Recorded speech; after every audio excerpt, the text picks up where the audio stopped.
Today we are going to say about nationalism in India.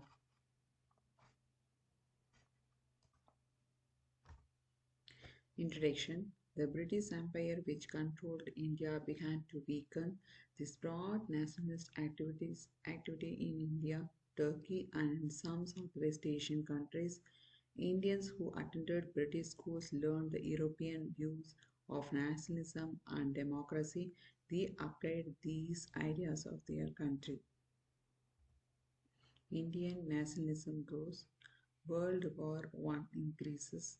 Rowlatt Act allowed the government to jail protectors without trial for as long as 2 years.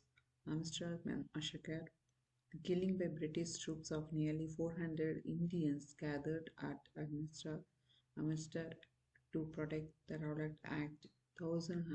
1,200 were wounded.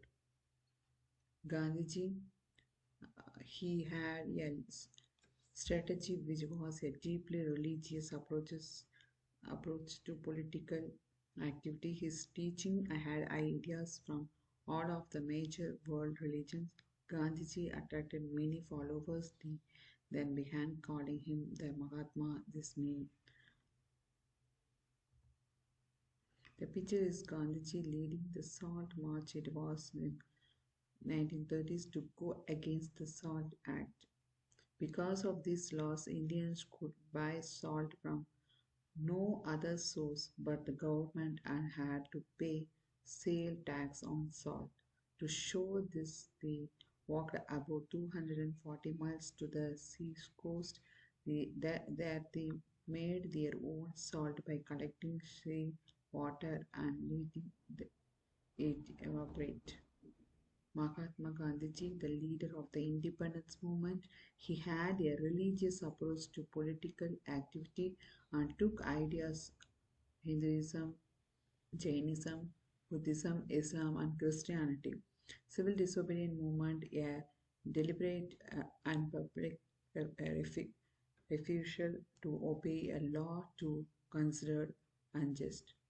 Boycotts, he called on Indian to refuse to buy British goods, attend government schools, pay British taxes, or vote in elections. He told Indians to do the things for themselves. Strike and demonstrations. British had trouble keeping train running, factories operating, and overcrowded jails from pushing.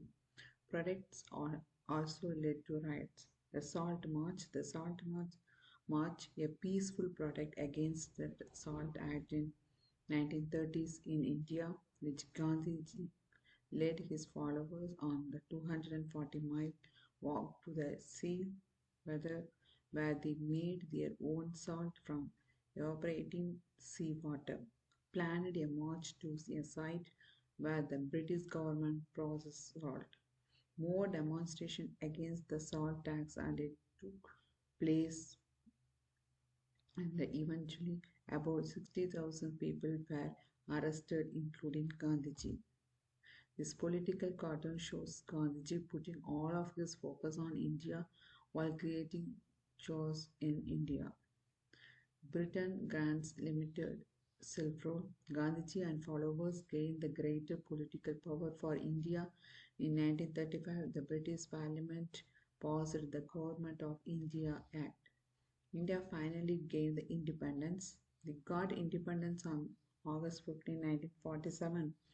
India became the world's largest democracy. Jawaharlal Nehru was India's first Prime Minister. Nehru was India's leader for the first 17 years of independence. He was one of the Gandhiji's most committed followers. Conclusion. In conclusion, nationalism in India brought many prosperous things to the people. They grow to outpower the British with the new ideas and the creation brought about by Gandhiji. Without these new enlightenment ideas, India would not have their self-rule. Thank you.